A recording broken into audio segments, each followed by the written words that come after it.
Hi, welcome to the Soulful Leader podcast. This is Stephanie, and I'm here with Maren, and we are super excited because we have an amazing guest today.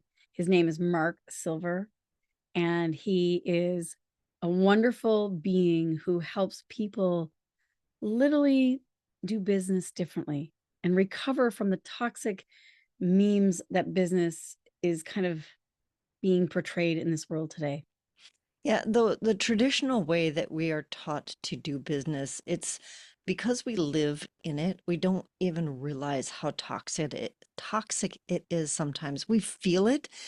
And I think so much of so many of our issues, both personal and in our world, in our business, like it comes from living within this system that we don't even realize is so toxic. Yeah, and it informs the way that we see ourselves in the world. And one of the things I really loved about Mark and our podcast that we're talking about is like literally that every act of business can be an act of love. And I don't think we really embody that or know how even what that means. And so we start to unpack that with him. And what a great being. He comes from fourth generation entrepreneur in his family, as well as his background as a paramedic, and he's a podcaster, and he's an author of some great books that he's got out there, and a spiritual healer and coach.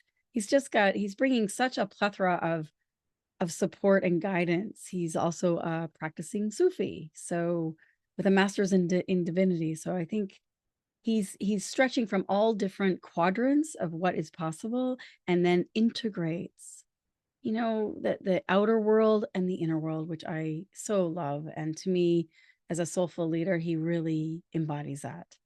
He does, and I think there are so many favorite parts of our conversation with him, and one of my favorite was just diving into. So the name of his book is Heart-Centered Business, and it's healing the toxic business culture so your small business can thrive. And we kind of unpacked what is the heart of a business. And when we start to think about it like that, it changes everything. And I won't spoil it for you because it was just such a delightful conversation.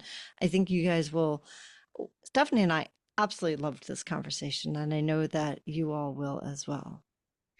And for those of you who might be listening to this going, well, I don't have a business. So, don't click off, because, we all have the business of being here in this world, Mm.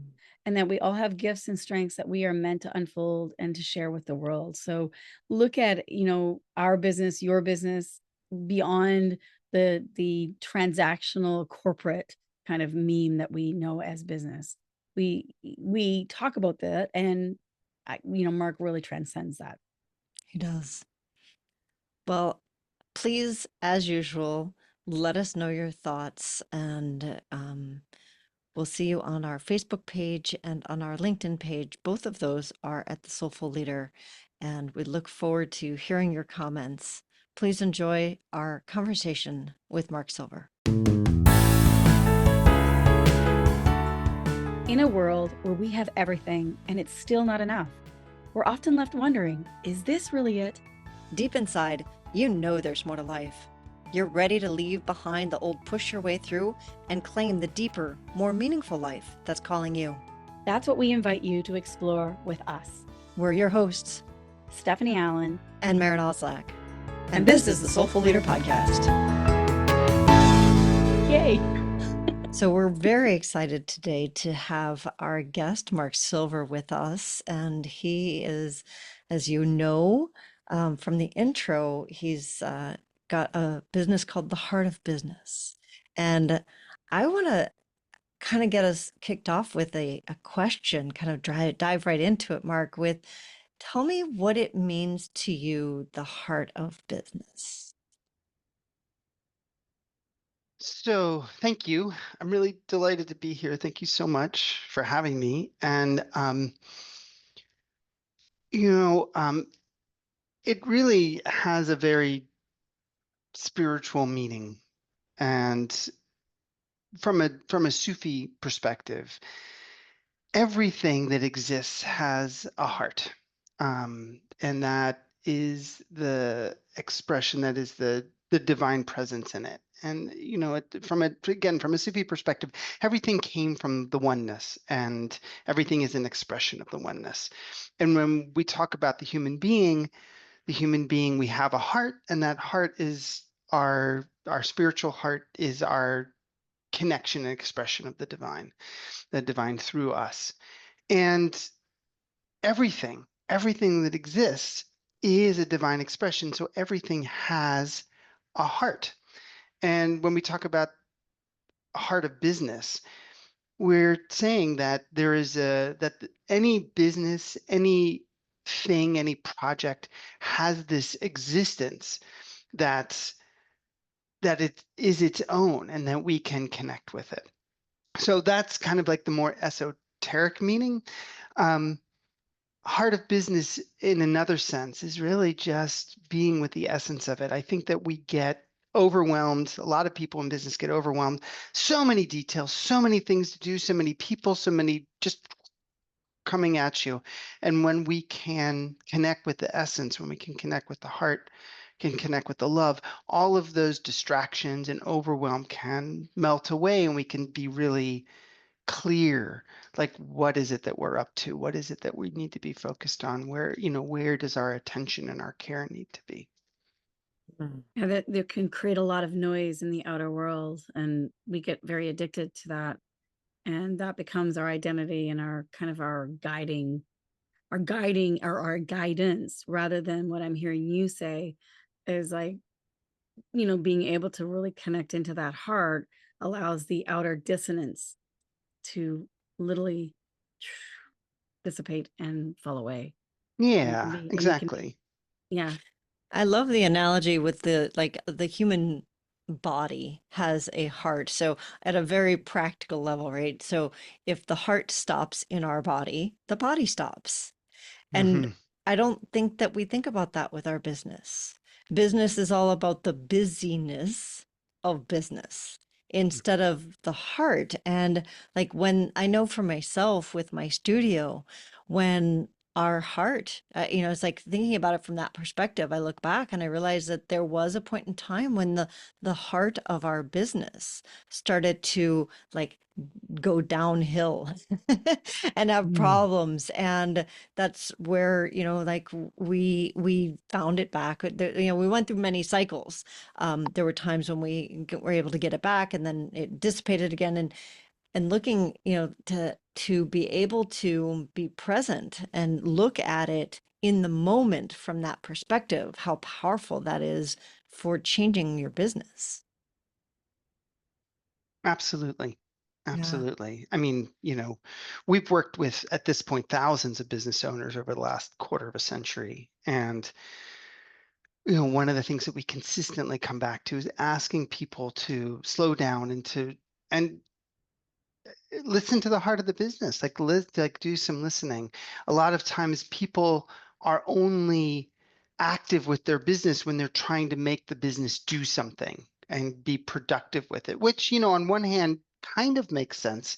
But the truth is that if we had a relationship, if we, when we have a relationship with a loved one, if the only time that we interacted with them was trying to get them to do something, that would be a really painful, toxic, dysfunctional relationship.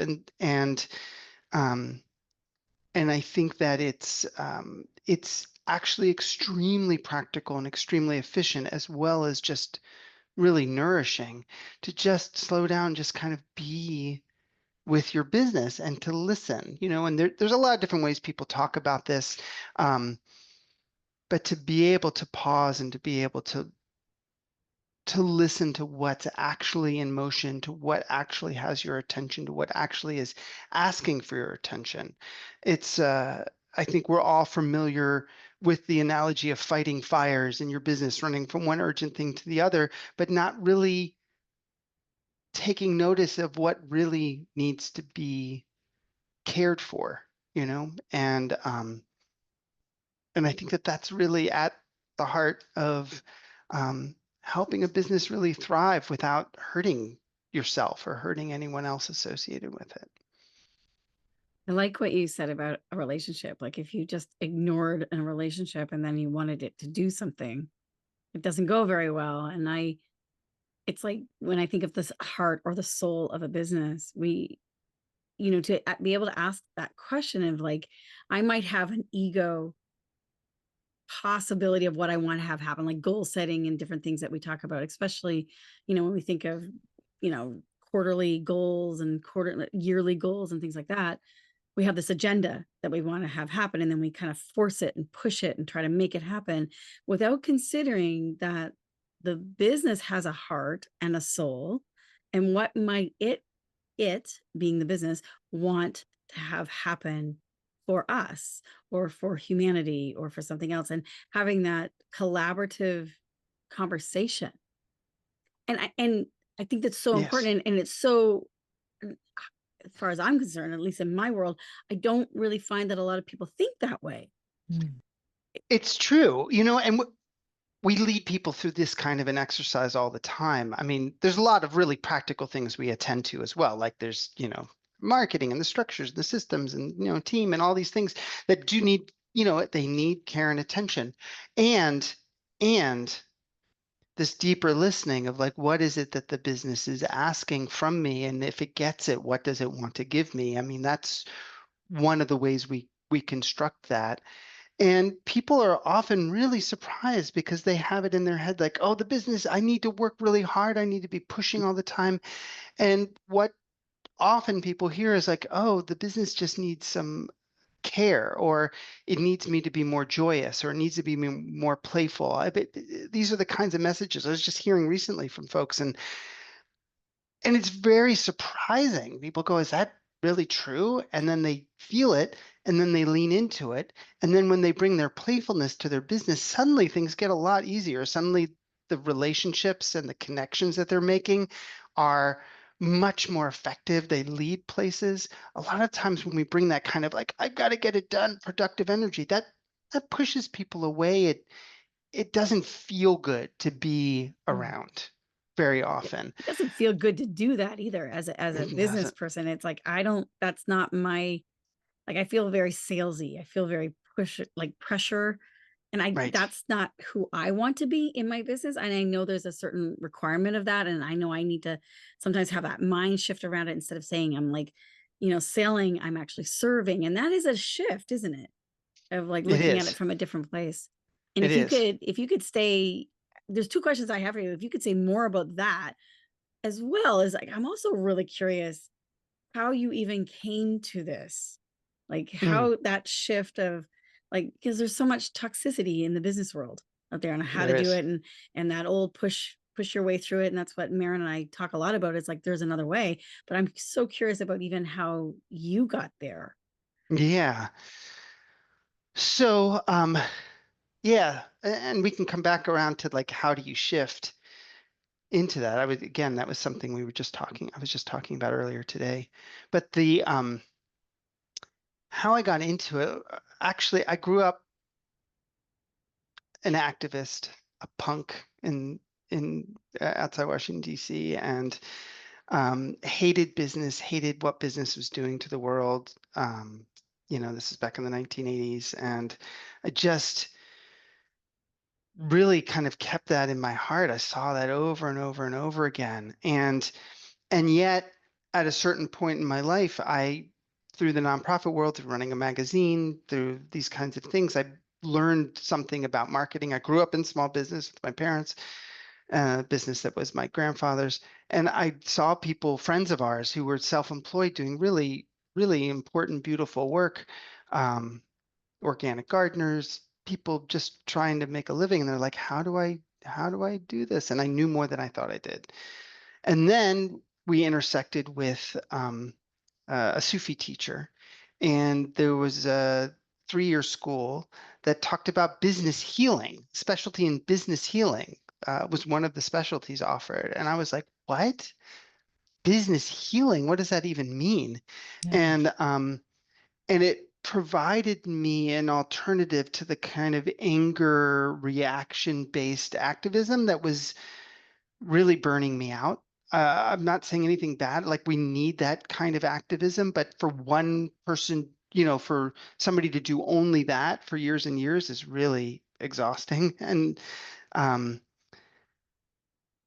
and so as I learned about business healing, there was this intersection between the business know-how that I had had and that I continue to learn over years with these elements of spiritual healing, of connecting with love.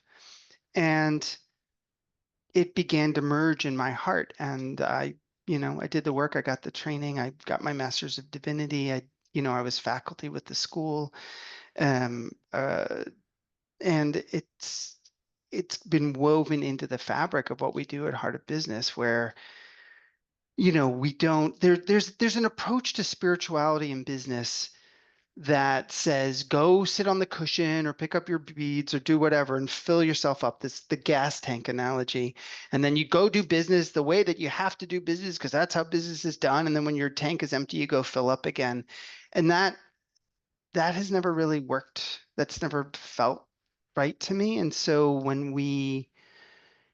in learning this and in seeing in my own heart kind of like the intersection between outer business practices and inner spiritual truths, I just saw that integrated. And that's what we've been teaching. It's like there's a way to do business. What we say, every act of business can be an act of love. And people really get to be in business. So, for instance, it sounds very esoteric. So, like one of the big things we teach around is marketing, because of course, for small businesses, that's a huge block and stumbling ground and need. And and so the basic teaching in marketing is like you've got to market to the pain, and you've got to push those pain buttons. And when people have the reaction, then you can offer them the solution. That's a very traumatic based way of selling. It's manipulative, it's gross, it's really painful. But if you try to do marketing just from like an aspirational place, people don't respond. And there's a deep spiritual teaching in the Sufi tradition that says that um, we really yearn to be known, that the heart Mhm. is yearns to be known, that the divine created the creation yearning to be known. And the creation came out of that desire to be known. And that's what we also carry in our hearts, this deep desire to be known. And so there are ways to talk about the struggle that people might have with whatever it is that you're offering, with compassion, with seeing them as a whole person, and with a deep trust that they have a way through that doesn't necessarily have to come from you. Like it doesn't like your solution can be one of the things on offer, but you can see people and just say, I see that you're struggling with whatever, like an example with a chiropractor. Oh, if you don't fix your back, you'll never pick up your child again. You'll never live a full life. You better come get fixed. It's like it just feels gross. Or you can say, like, yeah, back pain, chronic back pain can be debilitating and it can keep you from things that you really love. And thankfully, the body can heal. In most cases, it can heal. And there's a lot of different ways to do that. There's a lot depending. And what we offer is something that works for a wide variety of people. And if you think that you need it, it's like you can just bring a different tone Yeah. where you can really witness the struggle, where people feel witnessed, but they don't feel pressured. They don't feel traumatized. They don't feel activated by it. Yeah, I like And it, that you're big not impact. having to re-traumatize somebody and then push them like then because that is the traditional way of doing it. It's like they don't use those words, and that's essentially what it is push the pain point. Well, you know what? That's re-traumatizing It somebody. is. It And is. then you put a time limit on like, Mhm. and if you don't sign up today, you're going to lose out on this discount. So then you take that and you layer on top of it additional trauma of like the whole FOMO, fear of missing out. And it's like the yucky, the It business, is. the business yucky.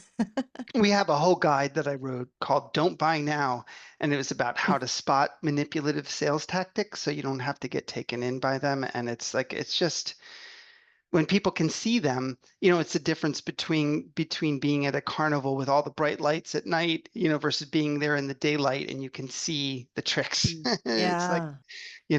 and Mhm. Yeah, it's yeah, like you've taken the Wizard of Oz curtain and you've opened it and been like, see the wizard?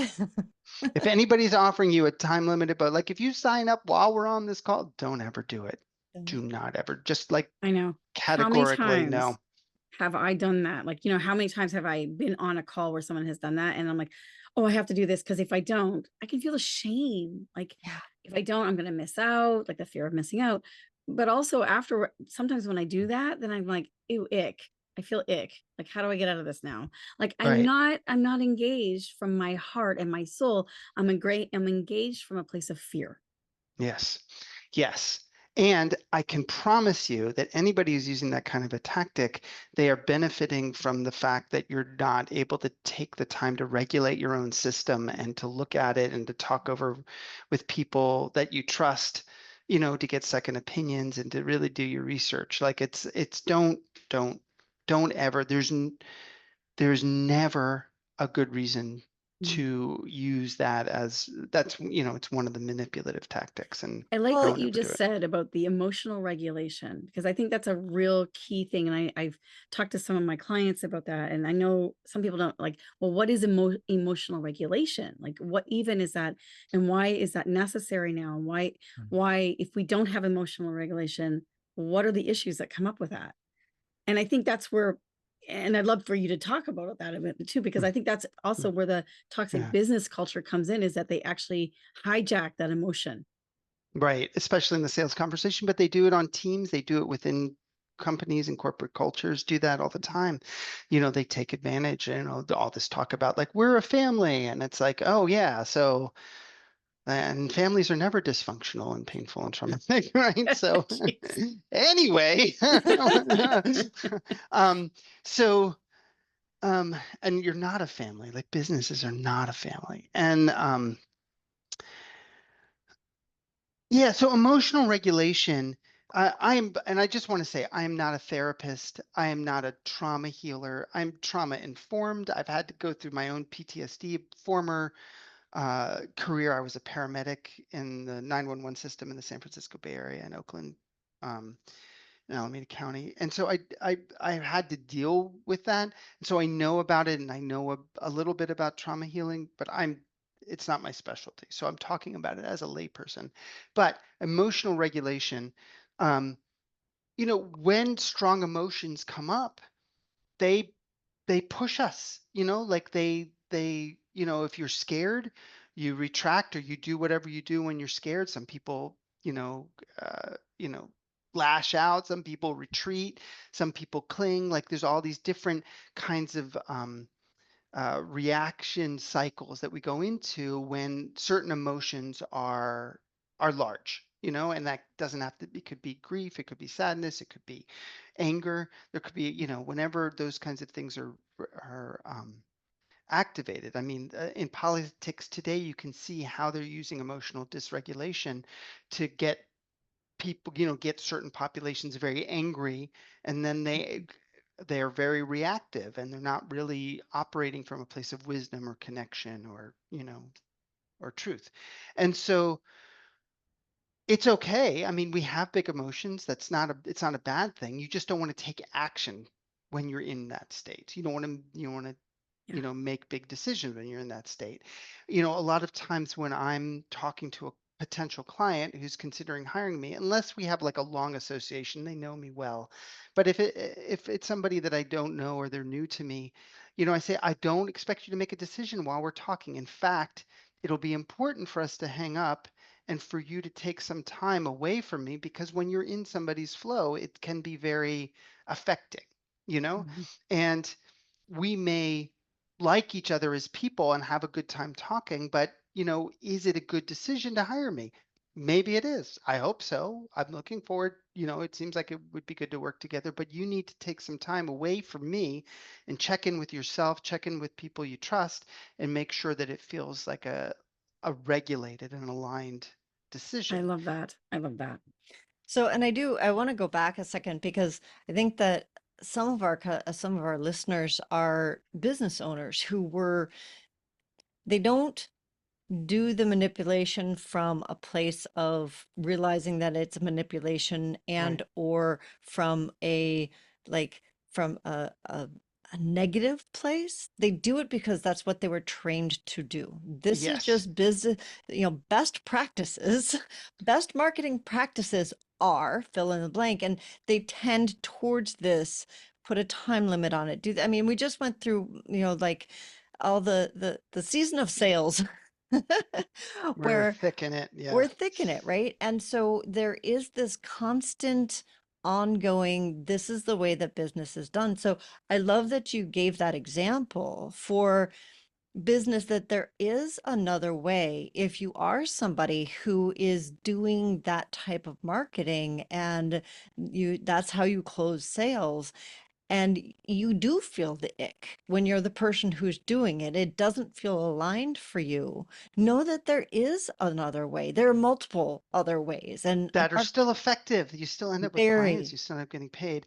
They Here's the funny thing is that when someone with a good heart and good intentions takes on those kinds of strategies just because they don't know any better and that's what they were taught, it can almost be worse because someone who is intuitive or connected or whatever can read that this person has good intentions, that they're not trying to cheat me, but the strategy itself is manipulative.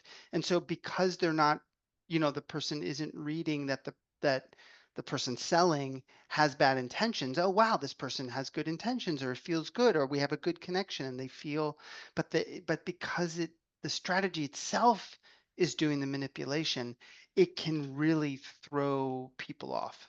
And the result of that is that people still will feel icked even if someone has really good intentions. Mhm. And you get more cancellations, you get more returns, you get more unhappy customers. Um, I had this ick. My son joined a gym recently, started going with friends. He's taller than me now. He's going to be big. Anyway, he's teenagers. What are you going to do? So, and we had our card had to get canceled because debit card had to get canceled because of fraud, some kind of alert, Mhm. something. Of course, it happens all the time, right? You replace the card. This gym puts when the charge doesn't go through, doesn't let you know that the charge didn't go Mhm. through, and then they charge you a late fee and hmm, predatory. And I cannot tell you, like I didn't have positive or negative feelings about the gym. I had vaguely positive feelings about it because my son was going, he was enjoying it, and he was, like I'm like, that's great, and they're doing it. Now I'm yucked. I hate this place, and Mhm. I will never say a good thing about it, and like these if we take on these tactics because they quote unquote work, they can do real damage to your business. yeah. And I think, Mhm. when we going back to the beginning when we were talking about the heart of, right? It's what it is going back to what is the heart of our business? What is the intention behind it? What do we want to see happen for our business and for our clients? And I think most people have really good intentions for their clients and Mhm. have, Yes. it's like they just get swept off because I think a lot of small business owners like myself, when I started my studio, I owned a ballroom dance studio. And when I started it, Have fun. I knew very little about business.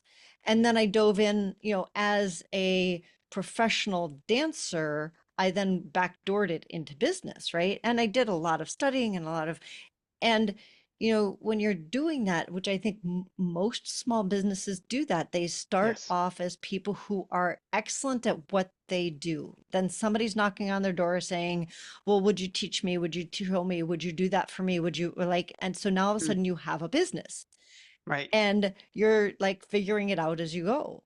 And so you hear, you take the workshop and you do this and you do, and so you learn these business practices. You have good intentions, like you said, and you're learning. And what you're learning is traditional big business, which is kind of smarmy.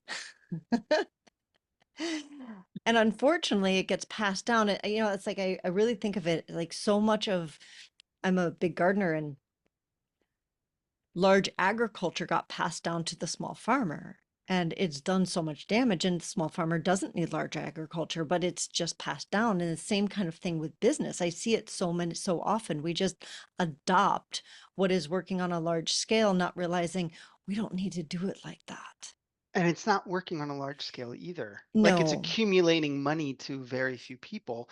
But I Mm. think anyone who works in these large corporations, there's very few people that are happy, I right? agree. And Yeah. there's not, and you know, I have so much to say about scale, but there's, like the only thing, this is a radical statement, and I don't know, I'm sure people would argue with me about this, but the only thing that I believe that large, at scale, global corp, like those kind of like large corporations, the only thing they're really efficient at is concentrating money into the hands of very few people. Mm. Mm. Um, there's not like there's way more efficiency and care and uh, just success that can be had at a much smaller scale. And I love that because I'm totally cheering over here too. yeah. Yeah. And, Yeah. I mean, all three of us work with the solopreneur to small business. And there's a group, and they say that their slogan is kind of business as a force for good. And I do believe that that is a grassroots small business. Like we can do that in our own small businesses. We can do that when there's less than 50 people, that we can like, because there's that influence, there's that flow, that we are in the flow of other people. And so if we are going to change the world, I do believe that it comes at this level, at Mhm. the small business level, that's saying, yes, I vote for business as a force for good in the world, and I can do my yes, part. And this is what yeah, I hear in Yeah. the heart of business is like, you're helping people to do their part by stepping into, let's do it differently. yes, absolutely. And I think, in this instance, it's, well, I don't know if this gets too wonky, but there's a difference. Like trade and commerce has been part of humanity for thousands of years, but capitalism has only been around for a few hundred. And capitalism as a structure is has brought a lot of toxicity into it, and it has left most people worse off, and it's created tremendous devastation. And I think that what's been successful, education wise, is promoting the myth that trade and commerce is the same as capitalism, and it Mm. is not. It is not. And capitalism the um, is when the means when the assets are privately owned and controlled, not by the people who are actually doing the work.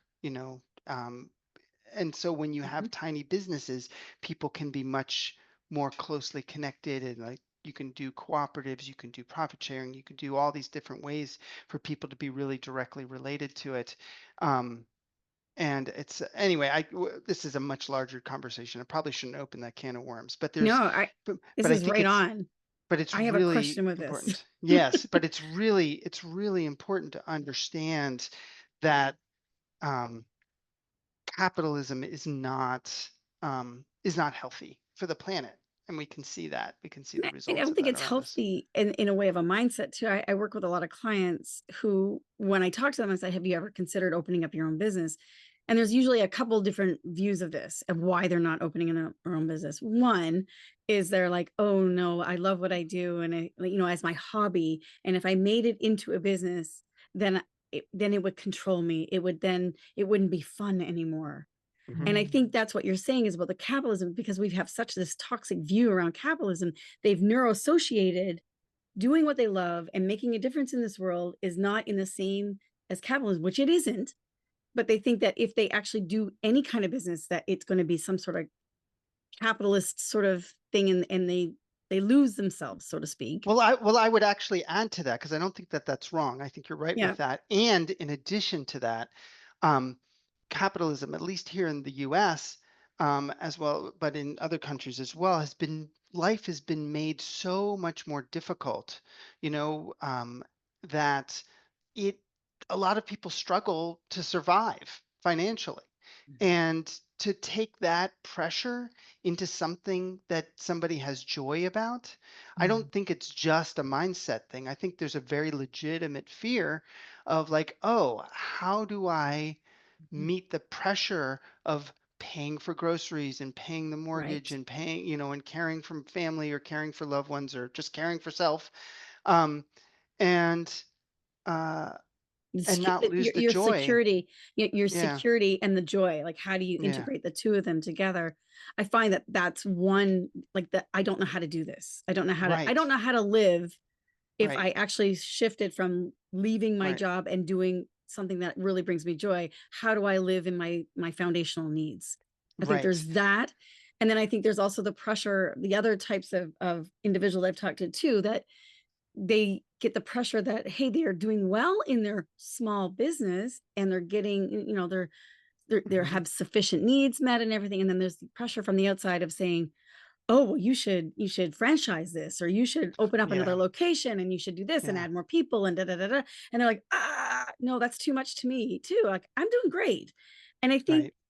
like those two are the opposite sort of like, It's how do true. I how do I It's integrate true. all that? Yeah, and I think that's something that you bring to light with those that you work with. Is that right? Like how to kind of Yes. structure some Well, things well, like it's interesting because the model that we work off is there's 4 stages of business development, and the first 3 stages are absolutely necessary, and they're kind of geared to the micro-sized business. Either solo or there's a small handful of people involved, and getting into momentum where the business is just functioning well and everybody's getting paid and it's working and you're enjoying it. Um, that is you have to get there if you're going to make the business work. The fourth stage, which I call independence, is when you're really becoming a quote unquote CEO and you're developing enough of a team that the business can do its thing without you. Mm. Which is what, whether you're franchising or what, it's like it's a mm, larger business operation. And most people have been um, taught, led to believe that in order to get the kind of um, financial freedom or schedule freedom or what have you, um, or just what some people call success out of a business, you have to go into that fourth stage. And it's not true. It's absolutely not true. Whenever somebody says, "Oh, I want to go there," I always push back hard and take them through a whole kind of questionnaire and assessment and like really like question because most people just want a really well running third stage business that gives them the vacation, that gives them plenty of pay, that gets them to do what they enjoy. That next business requires so much more. There's a whole new set of skills that you have to learn. There's a whole intense payroll that you have to take on.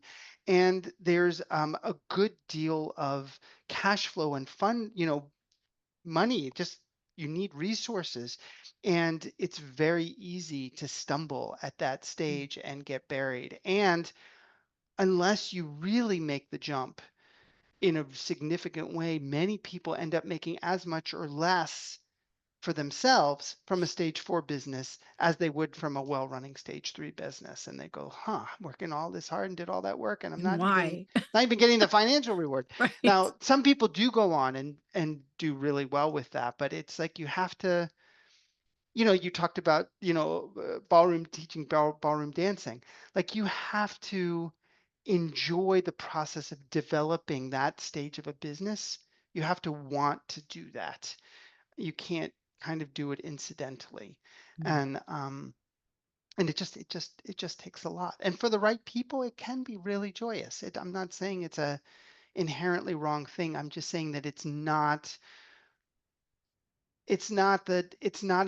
shouldn't ever be an automatic goal. It takes a lot of discernment and contemplation. And if you can get your business to stage 3, I often recommend people coasting there for a while and really taking in um, the enjoyment of it. And if they are thinking about stage 4, save up your money so you have the resources, to be able to make that Mhm. leap. I think too, like what you're saying, it's like it isn't always what you think it is. Mm, Hmm. And so to really have someone who can ask you good questions from the heart, from the soul of like, why do you want to take it bigger? Why do you not want to put your art or your beauty out there to share with others? What are the obstacles so that it comes more from, instead of a reaction aspect, it comes more from a place of evolution and growth and service and, yeah, like you said, the act of love Yes. towards yourself, love towards others. And I know myself when I always said, when I try to make something happen, it never happens. It just, because there's an angst that comes from within me and there's an attachment, mm. and I'm not listening. I'm not Mm. listening to my own self. I'm not listening to someone else. And people get that. People like, but when I totally let go and I come back into why do I do what I do, and what is it that matters to me? And then I let go. And it's like that saying in the 12-step programs, right? Let go, let God. It's like I let go, let God. That doesn't mean I'm not caring about it. That's not means that I'm not paying attention. It just means that I'm allowing spirit or guidance to come in to be with me as my partner. And it shows up differently. It does. Yes. Yes, absolutely. One of the themes that I keep hearing throughout the conversation is that when we're moving towards something, it's much more empowering and powerful and healing. You mentioned healing. Every act of business can be a way of healing. And the other thing, like, kind of the counterpart to that is that when we're triggered, whether it's through our advertising or our, whatever, and we're not emotionally regulated. And so we end up reacting, meaning moving away from, like, reactionary mode rather than a towards mode. And I, I love that because one of the things, I guess, when I think about the heart of business and what you're bringing to the table, I see it as when you get to know your heart, you're moving towards something. You're moving towards your passion, towards your beauty, towards your healing, towards what you came to the planet to be in service to. And to know that there are people like you out there that are doing this, that are helping businesses to step into that with the questions, with the framework, with all of the tools that you bring to the table and your background, it just excites the crap out of me. Thank you. Inshallah. Yeah. So as we finish up, what I would love to know is when you're looking at one of the things that Stephanie and I often talk about with leadership is that leaders, we become who we want the people around us to be. I know that sounds like a strange sentence. And if I am, they say with teachers, we often teach what we need to learn the most. And so when we're working with ourselves, is there something that you do for yourself or with yourself, a practice that you have that you'd be willing to share that allows you to keep growing into the person that you want to become, the leader you want to become, so that you can then be the example for those that you're leading? Mm. That's a big question. Nothing like ending on a like a tiny note, right? Yeah. Well, I mean, my spiritual practice has multiple practices in it, and so I don't want to overwhelm or, sketch all of that out. And you But don't there's need to share the actual practice, just like, mm, that. well, I guess so there's two things I want to say in response. Mm, One is that I think that, and I don't think you meant it this way, but I think that there's, because you didn't say the practice, you said a practice. But I think what happens for a lot of us is we can be very reductionist and we're looking for like the thing that's going to do it. And what I've noticed, we also love gardening. We're trying to help create a food forest on the property that we're on, and we do a lot of gardening. And I planted a whole bunch of nut trees and fruit trees. Anyway, for a plant to grow, it needs a lot of things. It needs a whole community around it. It needs the soil. It needs the nutrients. There's not just one thing that it needs. It needs so much. But with a really supportive environment, it grows on its own. It just does its thing. Like you don't have to make it grow. And so I think that if we like for us to remember, for each of us to remember, like, oh, it's okay. Like we have many legitimate needs, and it's okay to be aware of them and to care for them and to get them met. So that's one thing.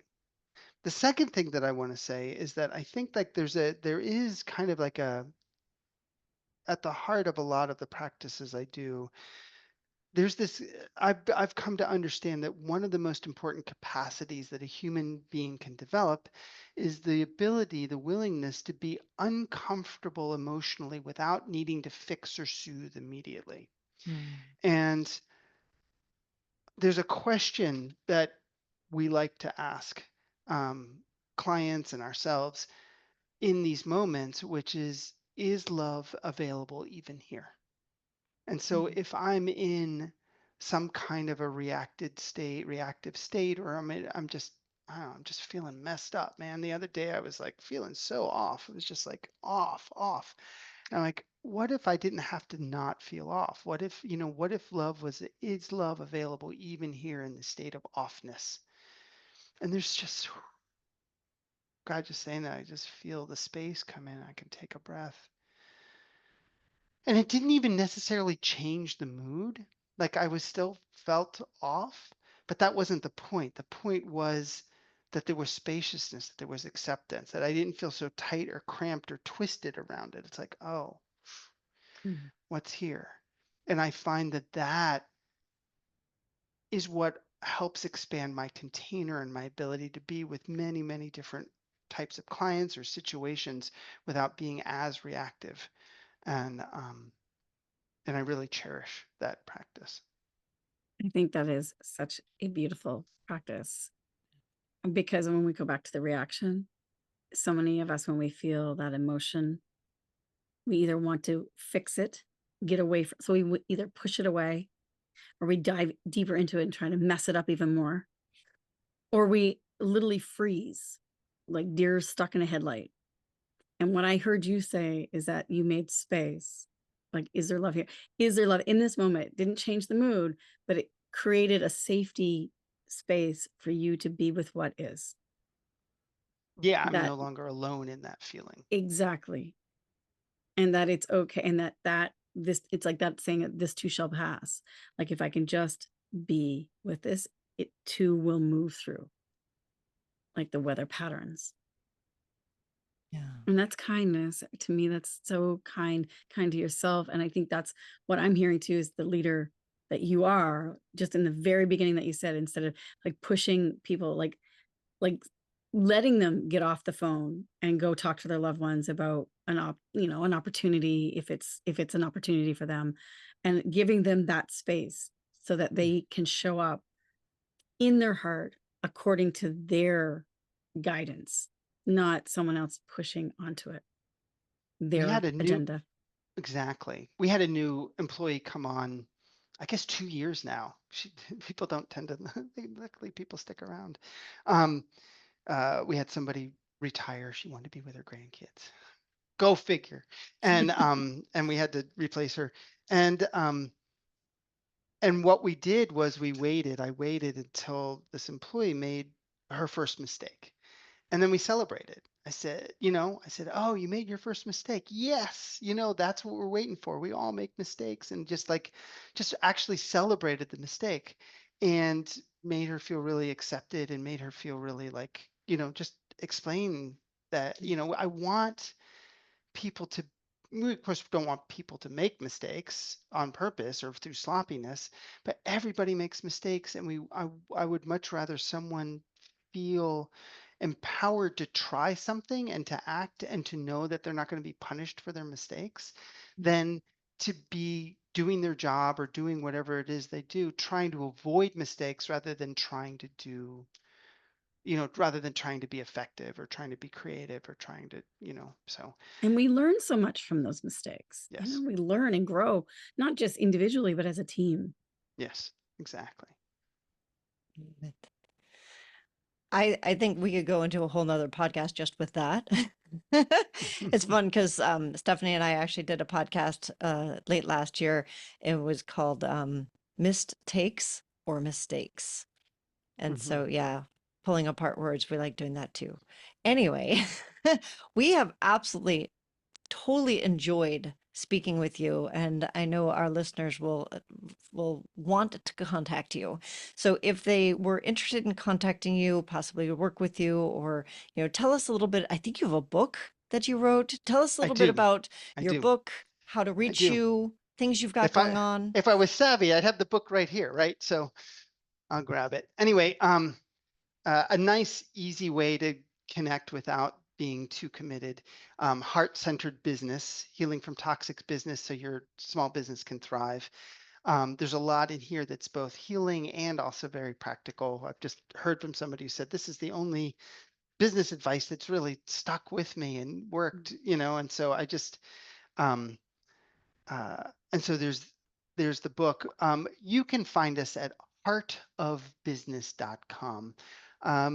The thing I always recommend is just get on our email list, and you'll know after the first few emails that come to you that kind of explain where we're coming from and give you some insights about how business works in some very practical ways. And then every Wednesday we send out something else, that's tends to be a combination of spiritual and aware and very practical.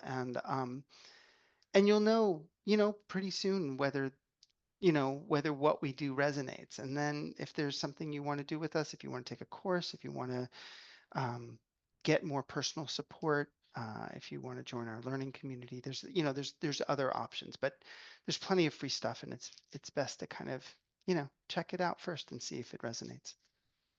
Love that. Well, thank you so much. Stephanie, did you look like Yeah, you I want was to just say gonna say something? thank you. Thank you so much, Mark. It's been absolutely a delight talking to you. And I love that.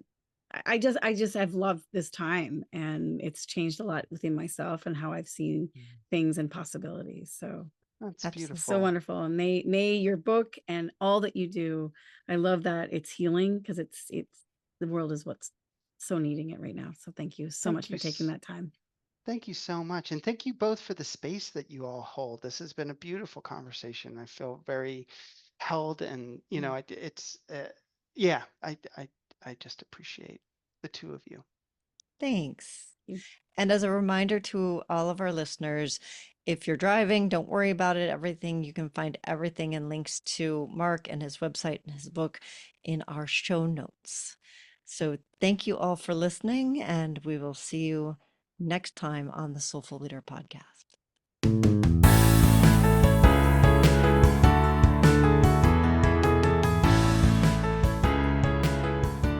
And that wraps up another episode of the Soulful Leader podcast with your hosts, Stephanie Allen And Maren Oslack. Thank you for listening. If you'd like to dive deeper, head over to our website at thesoulfulleaderpodcast.com. Until next time.